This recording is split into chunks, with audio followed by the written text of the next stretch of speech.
আমি বললাম, কৌশিক, আমি তোমাকে অনেক ভালোবাসি।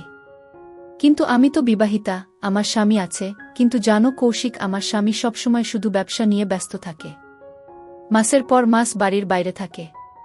তুমিই বলো একা আমি কিভাবে থাকি? আমার স্বামী আমাকে খুব একটা বেশি সময় দেয় না।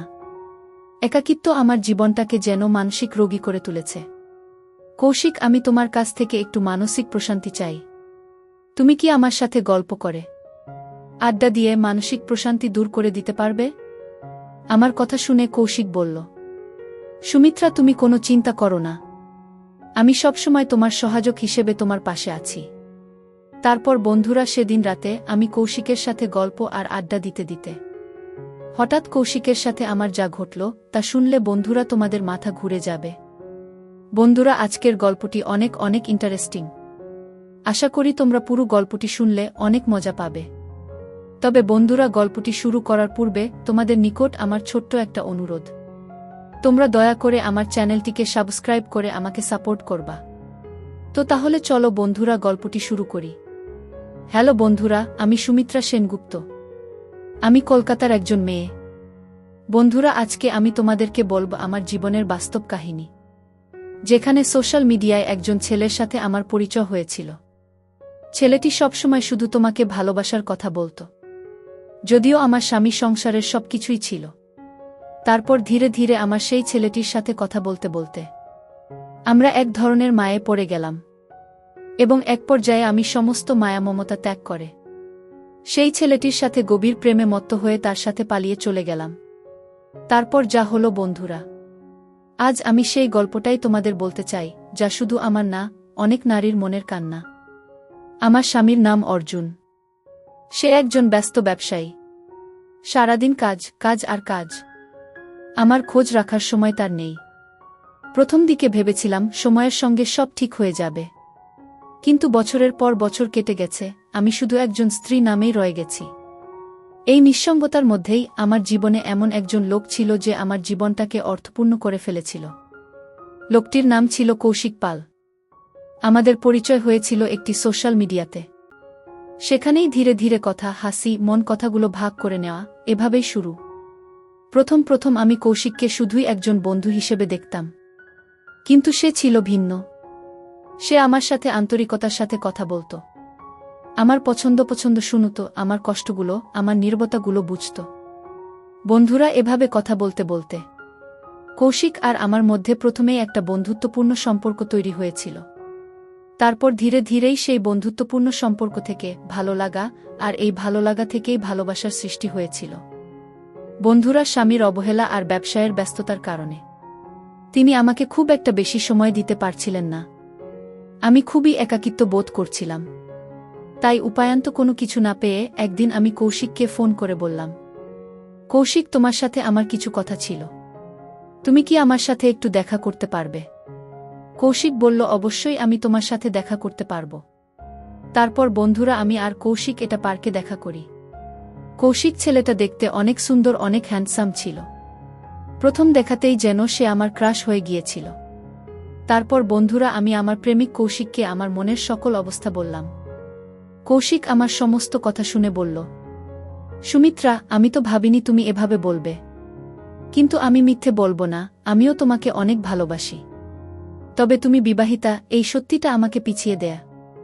আমি চাই না তোমার জীবন আমার জন্য বিপদাপন্ন হোক। কথাগুলো শুনে আমি কেঁদে ফেলি।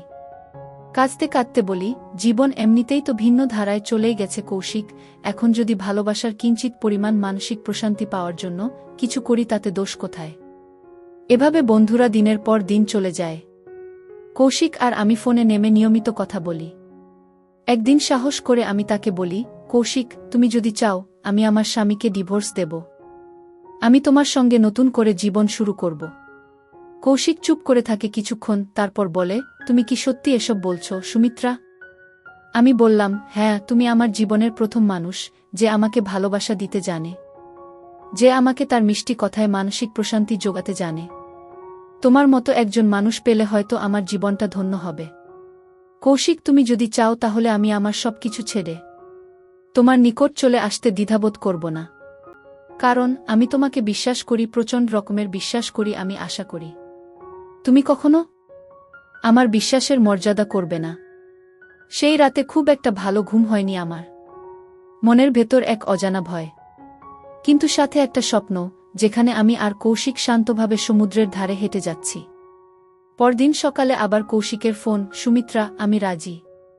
তুমি যদি আমাকে বিশ্বাস করো, আমি তোমাকে নিয়ে চলে যাব অনেক দূরে, যেখানে কেউ আমাদের চিনবে না, কেউ বাধা দেবে না।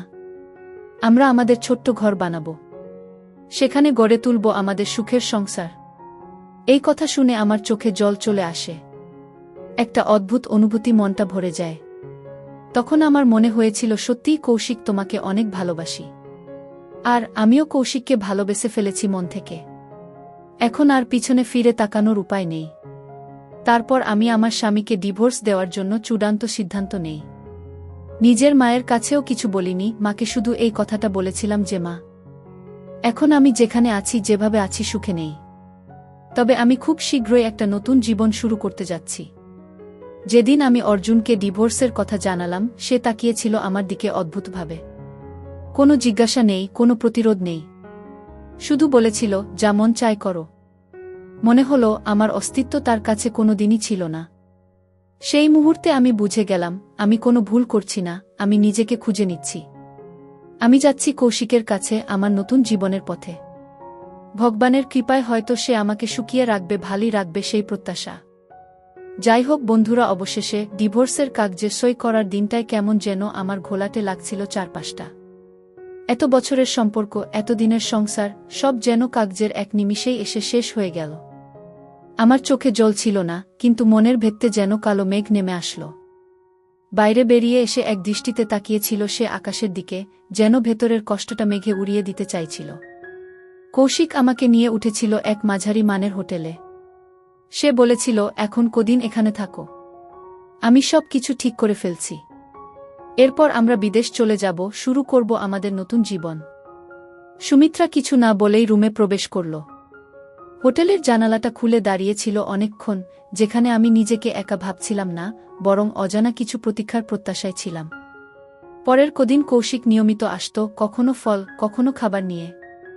ও বলতো, আর কদিন অপেক্ষা কর, আমরা এই দেশ ছেড়ে বিদেশ যাওয়ার পরিকল্পনা করছি।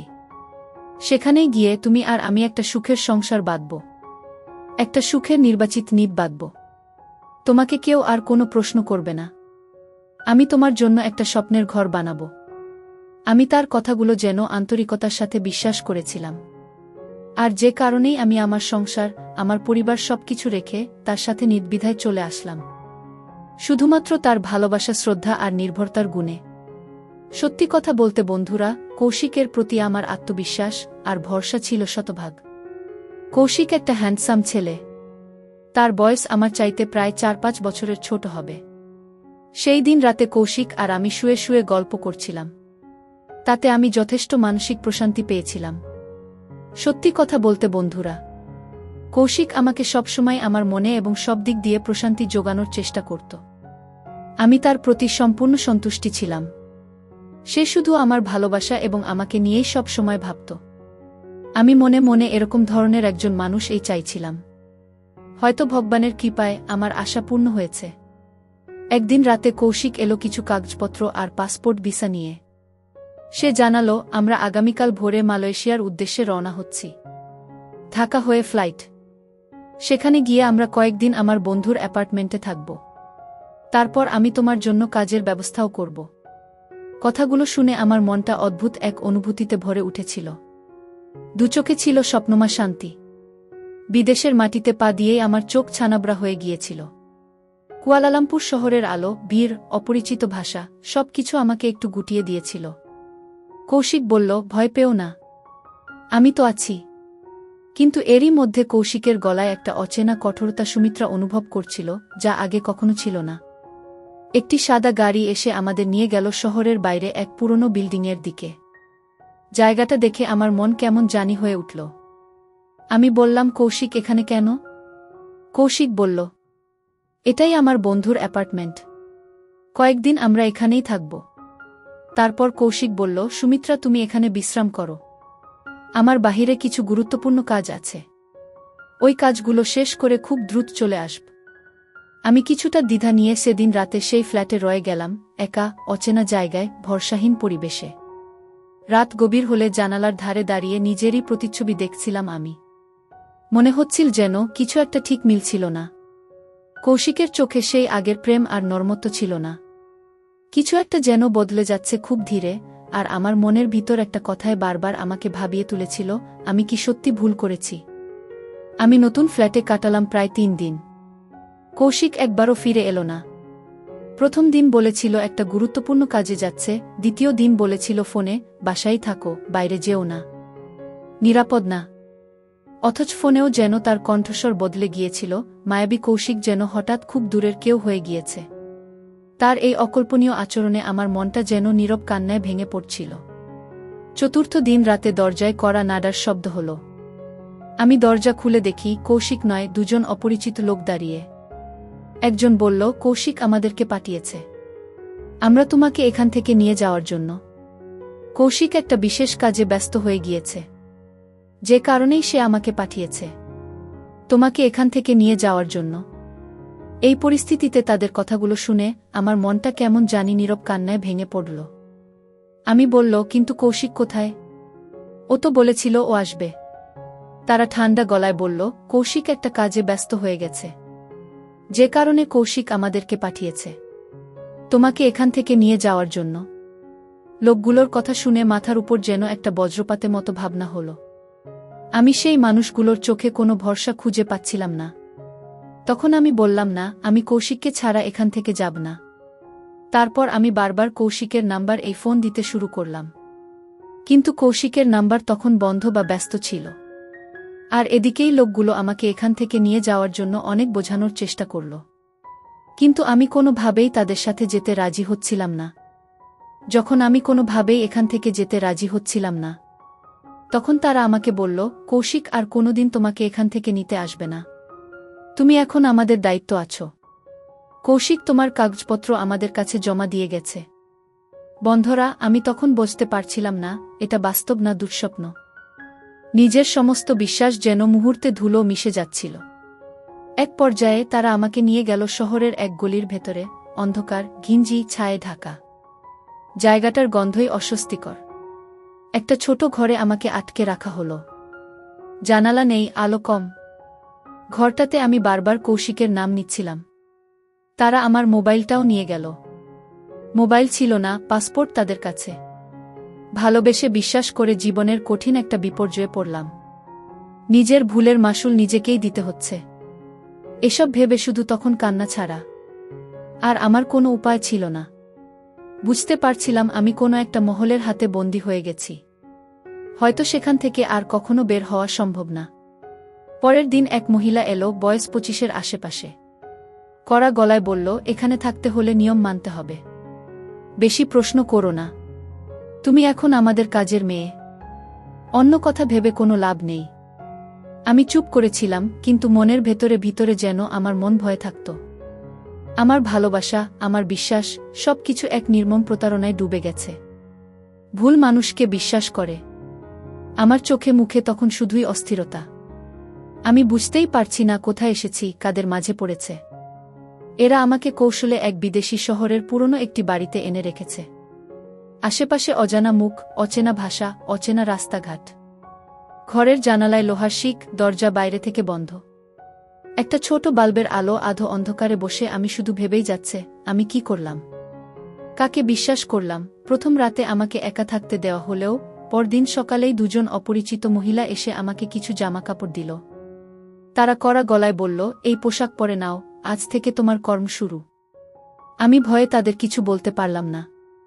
যদিও আমি কিছু বলার চেষ্টা করলাম, তবুও ওরা আমার কোনো কথাই শুনল না।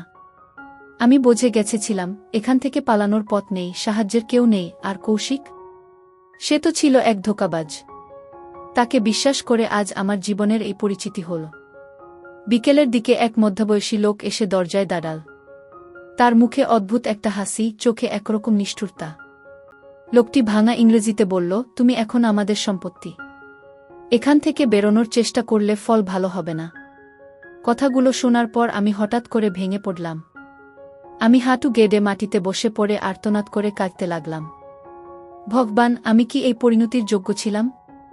একজনকে ভালোবেসে বিশ্বাস করে কি এমন ভুল করেছিলাম, যার পরিণতিতে আজকে আমার এই অবস্থা হলো?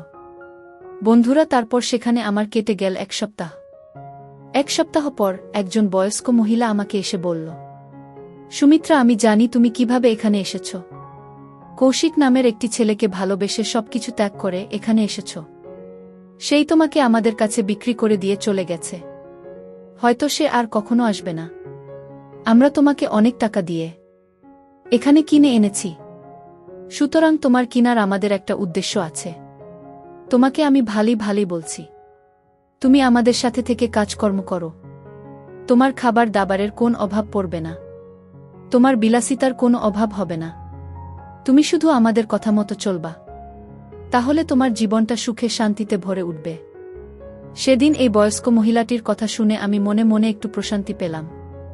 আমি উনাকে জিজ্ঞেস করলাম, আমাকে কি করতে হবে দাদিমা? তখন উনি আমাকে বলল, তোমার এত কিছু চিন্তা করতে হবে না। আমরা তোমাকে যেখানে পাঠাবো সেখানে শুধু তুমি তোমার দায়িত্ব পালন করে চলে আসবা। আমি কোনো উপায়ান্তর না পেয়ে দাদিমার কথা মেনে নিলাম, এবং সেদিন থেকেই শুরু হলো আমার জীবনের নতুন এক অধ্যায়, যেখানে সুখ আছে, শান্তি আছে, কিন্তু এর পেছনে এমন কিছু আছে যা ভাষায় প্রকাশ করার মতো নয়। তবুও বন্ধুরা, আমার সেই জীবনটাকেই মেনে নিতে হয়েছিল, যেই জীবনে হয়তো ভবিষ্যতের কোনো নিশ্চয়তা নাই। যতদিন রূপ আর সৌন্দর্য আছে, ততদিনই হয়তো এই জীবনের অর্থ খুঁজে পাওয়া যাবে। একদিন হয়তো সময়ের বিবর্তনে যখন আমার রূপ সৌন্দর্য শেষ হয়ে যাবে, আমিও তখন অপদার্থ হয়ে যাব, নিঃস্বার্থ ভালোবাসা আর বিশ্বাসের ফলে।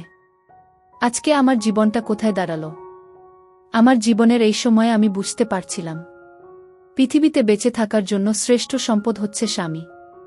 স্বামী হচ্ছে নারীর শ্রেষ্ঠ বিশ্বাসের স্থান। আমি সামাজিক যোগাযোগ মাধ্যমে পরিচিত হয়ে একজন লম্পট প্রতারককে বিশ্বাস করে আমার জীবনে একটি সবচেয়ে বড় ভুল করেছি, যার ফলশ্রুতিতে আজকে আমার জীবনটা এই পর্যায়ে দাঁড়িয়েছে। আমি আমার স্বামীর সাথে বিশ্বাসঘাতকতা করে একটা প্রতারককে বিশ্বাস করে সুখে শান্তিতে থাকার প্রত্যাশায় স্বামীর ঘর ছেড়ে পালিয়ে এসেছিলাম, যার ফলশ্রুতিতে আজকে আমার এরকম অবস্থা হয়েছে। তো বন্ধুরা, পরিশেষে আমি তোমাদেরকে একটি কথাই বলতে চাই, তোমরা কোনোদিন কাউকে সামাজিক যোগাযোগ মাধ্যমে পরিচিত হয়ে নিজের আপন মানুষের সাথে বিশ্বাসঘাতকতা করো না, তাহলে হয়তো আমার মতো পরিস্থিতি তোমাদেরও হতে পারে। বন্ধুরা, সব সময় একটি কথা মনে রাখবা, পৃথিবীতে যে কোনো মেয়ের জন্য স্বামী একমাত্র বিশ্বাস আর নির্ভরতার স্থান। স্বামী ছাড়া অন্য কাউকে বিশ্বাস করা মানেই জীবনকে বিপদের মুখে পতিত করা, যেমনটি হয়েছিল আমার জীবনে। তো বন্ধুরা, আমি আশা করব আমার আজকের এই গল্পটি শোনার পর থেকে তোমরা তোমাদের স্বামীকে নিশ্চয়ই অনেক বিশ্বাস করবা, আর এই বিশ্বাসের মধ্যে তৃতীয় কোনো ব্যক্তি যেন কোনোভাবে স্থান না পায়। বন্ধুরা, আজকে এই পর্যন্তই। আবারও আসব তোমাদের মধ্যে নতুন কোনো ভিডিও নিয়ে। ভিডিওটি যদি তোমাদের ভালো লাগে তাহলে একটি লাইক দাও। প্রতিদিন আমি তোমাদেরকে একটা করে নতুন গল্প উপহার দিব, তাই তোমাদেরকে অনুরোধ করে বলছি, তোমরা যদি এই রকম ধরনের ইন্টারেস্টিং গল্প পেতে চাও তাহলে দয়া করে আমার চ্যানেলটি সাবস্ক্রাইব করো। পরিশেষে তোমাদের সকলের সুস্বাস্থ্য কামনা করি। ভিডিওটি দেখার জন্য তোমাদের সকলকে অসংখ্য ধন্যবাদ।